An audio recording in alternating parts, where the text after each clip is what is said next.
Hi friends, ಎಲ್ರಿಗೂ ನಮಸ್ಕಾರ.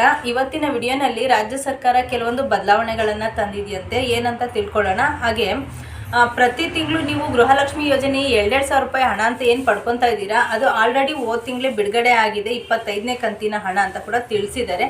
ಆದರೆ ಎಲ್ರಿಗೂ ಆಗಿದ್ರೂ ಕೂಡ ಅದರಲ್ಲಿ ಕೆಲವೊಬ್ಬರಿಗೆ 25ನೇ ಕಂತಿನ 2,000 ರೂಪಾಯಿ ಹಣ ಬಿಡುಗಡೆ ಆಗಿಲ್ಲ ಅಂತ ಹೇಳ್ತಿದ್ದಾರೆ. ಯಾಕಾಗಿಲ್ಲ ಅಂತ ತಿಳ್ಕೊಳ್ಳೋಣ.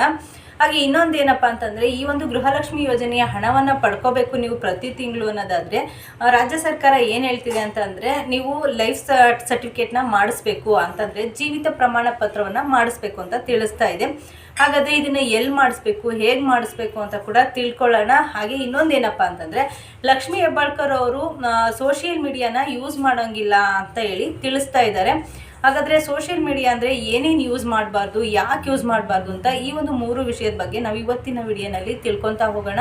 ಹಾಗೆ ಈ ವಿಡಿಯೋ ಏನಾದರೂ ನಿಮ್ಗೆ ಇಷ್ಟ ಆಯಿತು ಅಂದರೆ ದಯವಿಟ್ಟು ಸಬ್ಸ್ಕ್ರೈಬ್ ಮಾಡ್ಕೊಳ್ಳಿ, ಹಾಗೆ ಬೇರೆಯವ್ರಿಗೂ ಕೂಡ ಶೇರ್ ಮಾಡಿ. ಈಗ ನಾವು ಗೃಹಲಕ್ಷ್ಮಿ ಯೋಜನೆಯ ಹಣ ಹಾಗೆ ರಾಜ್ಯ ಸರ್ಕಾರ ಏನೆಲ್ಲ ಚೇಂಜಸ್ ಮಾಡಿದೆ ಅಂತ ತಿಳ್ಕೊಳ್ಳೋಣ. ಗೃಹಲಕ್ಷ್ಮಿ ಯೋಜನೆ 2,000 ರೂಪಾಯಿ ಹಣ ಏನು ಲಾಸ್ಟ್ ಟೈಮೇ ಎಲ್ಲರಿಗೂ ಕೂಡ ಎಲ್ಲ ಜಿಲ್ಲೆಗಳಲ್ಲೂ ಕೂಡ 2,000 ರೂಪಾಯಿ ಬಿಡುಗಡೆ ಆಗಿದ್ರು ಕೂಡ ಕೆಲವೊಬ್ಬರಿಗೆ ಬಂದಿಲ್ಲ ಅಂತ ಏನು ತಿಳಿಸ್ತಾ ಇದ್ದಾರೆ. ಅಂಥವ್ರಿಗೆ ಇವತ್ತು ನಾಳೆ ಬಿಡುಗಡೆ ಆಗ್ತೀವಿ ಅಂತ ಹೇಳಿದ್ದಾರೆ. ಆಲ್ರೆಡಿ ನಿನ್ನೆಯಿಂದನೇ ಸ್ಟಾರ್ಟ್ ಆಗಿದೆ. ಸೊ ನಿಮಗೂ ಯಾರಿಗೆಲ್ಲ ಬಂದಿಲ್ಲ ಅಂಥವ್ರಿಗೆ ಬರುತ್ತೆ, ಚೆಕ್ ಮಾಡ್ಕೊಳ್ಳಿ ಅಂತ ಹೇಳಕ್ಕೆ ಇಷ್ಟಪಡ್ತೀನಿ.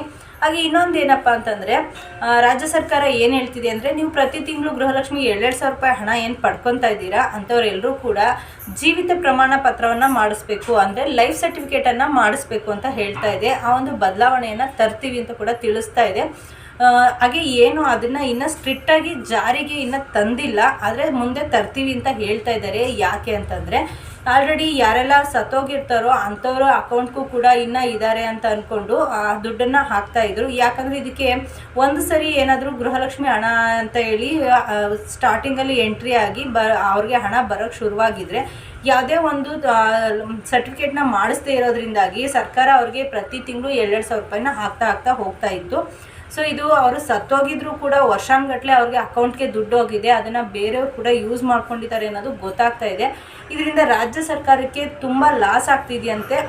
ಇದರಿಂದಾಗಿ ಯಾರೆಲ್ಲ ಬದುಕಿದ್ದೀರಾ, ಯಾರಿಗೆಲ್ಲ ಗೃಹಲಕ್ಷ್ಮಿ ಹಣ 2,000 ರೂಪಾಯಿ ತೊಗೊತಾ ಇದ್ದೀರಾ ಅಂಥವ್ರು ಈ ಒಂದು ಲೈಫ್ ಸರ್ಟಿಫಿಕೇಟ್ನ ಮಾಡಿಸ್ಬೇಕು ಅಂತ ರಾಜ್ಯ ಸರ್ಕಾರ ಜಾರಿಗೆ ತರ್ತೀವಿ ಅಂತ ಹೇಳ್ತಾ ಇದೆ. ಹಾಗಾದರೆ ಈ ಒಂದು ಸರ್ಟಿಫಿಕೇಟ್ನ ಮಾಡಿಸೋದಕ್ಕೆ ನಾವು ಎಲ್ಲಿ ಹೋಗಬೇಕು ಅಂತ ಏನಾದರೂ ನೀವು ಅಂದ್ಕೊಳ್ಳೋದಾದರೆ, ಇನ್ನೂ ಜಾರಿಗೆ ತಂದಿಲ್ಲ, ಹೇಳ್ತಾ ಇದ್ದೀನಿ, ಜಾರಿಗಿನ್ನ ತಂದಿಲ್ಲ. ಅಕಸ್ಮಾತ್ ಏನಾದರೂ ಇದನ್ನು ಸ್ಟ್ರಿಕ್ಟಾಗಿ ಜಾರಿಗೆ ತಗೊಂಬಂದ್ವಿ ಅಂತ ಏನಾದರೂ ಹೇಳಿದ್ರೆ ರಾಜ್ಯ ಸರ್ಕಾರ ನಾನು ಕೂಡ ನಿಮಗೆ ವಿಡಿಯೋ ಮಾಡಿ ತಿಳಿಸ್ತೀನಿ. ಹಾಗೆ ಇದನ್ನು ಎಲ್ಲಿ ನೆಕ್ಸ್ಟ್ ಏನಾದರೂ ತಂದರೆ ಮಾಡಿಸ್ಬೇಕಪ್ಪ ಅಂದರೆ, ನೀವು ಸೈಬರ್ ಸೆಂಟ್ರು ಅಥವಾ ಬೆಂಗಳೂರಿಗೆ ಹೋಗಿ ಮಾಡಿಸ್ಬೇಕಾಗುತ್ತೆ. ಹಂಗಂತ ನೀವು ಇವಾಗ ಹೋಗಿ ಕ್ಯೂ ನಿಂತ್ಕೊಂಡು ಮಾಡಿಸೋ ಅವಶ್ಯಕತೆ ಇಲ್ಲ. ಹಾಗೆ ಇನ್ನೊಂದು ಏನಪ್ಪ ಅಂತಂದರೆ, ಸೋಷಿಯಲ್ ಮೀಡಿಯಾನ ಯೂಸ್ ಮಾಡೋಂಗಿಲ್ಲ ಅಂತ ಲಕ್ಷ್ಮೀ ಹೆಬ್ಬಾಳ್ಕರ್ ಅವರು ತಿಳಿಸ್ತಾ ಇದ್ದಾರೆ. ಯಾಕೆ ಅಂತಂದರೆ, ಸಾಯಂಕಾಲ ಆಯಿತು ಅಂದರೆ ಮಕ್ಳುಗಳು ಓದ್ಕೊಳ್ಳೋ ಅಂಥ ಟೈಮ್ ಅಲ್ವಾ, ಅಂಥ ಟೈಮಲ್ಲಿ ಮಕ್ಳುಗಳು ಸ್ಕೂಲಿಂದ ಬಂದು ಅವರು ಟ್ಯೂಷನ್ಗೆ ಹೋಗೋದು ಓದ್ಕೊಳ್ಳೋದು ಮಾಡೋದ್ರ ಬದಲು ಸೋಷಿಯಲ್ ಮೀಡಿಯಾ ಅಂದರೆ ಫೋನ್ನ ಕೈಲಿ ಇಟ್ಕೊಂಡ್ರೆ ಸಾಕು. ಇನ್ಸ್ಟಾಗ್ರಾಮ್ ನೋಡೋದು, ಯೂಟ್ಯೂಬ್ ನೋಡೋದು, ಫೇಸ್ಬುಕ್ ನೋಡೋದು, ಹಾಗೆ ಶಾರ್ಟ್ಸ್ ಕಾಮಿಡಿಗಳು, ಹಾಗೆ ಅವ್ರ ವ್ಲಾಗ್ಸು, ಅವ್ರವ್ರು ಇಷ್ಟ ಆಗಿರೋ ಯಾರ್ಯಾರ್ದೆಲ್ಲ ವಿಡಿಯೋ ನೋಡ್ತಾ ಟೈಮ್ ಹೋಗೋದು ಅನ್ನೋದೇ ಗೊತ್ತಾಗಲ್ಲ. ಮಕ್ಳುಗಳು ಆ ಒಂದು ಮೊಬೈಲ್ನ ಇಟ್ಕೊಂಡ್ರೆ ಓದೋದನ್ನ ಬಿಟ್ಬಿಡ್ತಾ ಇದ್ದಾರೆ.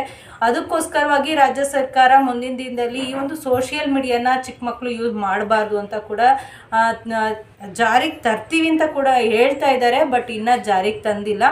ಮುಂದಿನ ದಿನದಲ್ಲಿ ಇದು ಎಷ್ಟು ಮಟ್ಟಿಗೆ ಜಾರಿಗೆ ಬರುತ್ತೆ ಅಂತ ನೋಡೋಣ. ಸೊ ಮಕ್ಕಳಿಗೆ ಈ ಸೋಷಿಯಲ್ ಮೀಡಿಯಾನ ಯೂಸ್ ಮಾಡಬೇಡಿ ಅಂತ ಹೇಳೋದಕ್ಕೂ ಮುಂಚೆ ಮೊದಲು ದೊಡ್ಡವ್ರು ಕೂಡ ಆ ಒಂದು ಟೈಮಿಂಗ್ಸಲ್ಲಿ ಯೂಸ್ ಮಾಡಿಲ್ಲ ಅಂತಂದರೆ ಚಿಕ್ಕ ಮಕ್ಕಳು ಕೂಡ ಆಟೋಮೆಟಿಕ್ಕಾಗಿ ಆ ಒಂದು ಟೈಮಿಂಗ್ಸಲ್ಲಿ ಓದ್ಕೊಡೋ ಕಡೆ ಗಮನ ಹೋಗುತ್ತೆ. ಸೊ ಬರೀ ಚಿಕ್ಕ ಮಕ್ಳಿಗೆ ಮಾತ್ರ ಹೇಳಿದ್ರೆ ಸಾಲದು, ಇದು ದೊಡ್ಡವರು ಕೂಡ ಕಲ್ತ್ಕೊಬೇಕಾಗಿರುವಂಥದ್ದು ಇದು. ಸೊ ಇದ್ರ ಬಗ್ಗೆ ನಿಮ್ಗೆ ಏನು ಅನಿಸುತ್ತೆ ಅನ್ನೋದನ್ನ ದಯವಿಟ್ಟು ಕಮೆಂಟಲ್ಲಿ ಹಾಕೋದನ್ನ ಮರಿಬೇಡಿ. Thank you.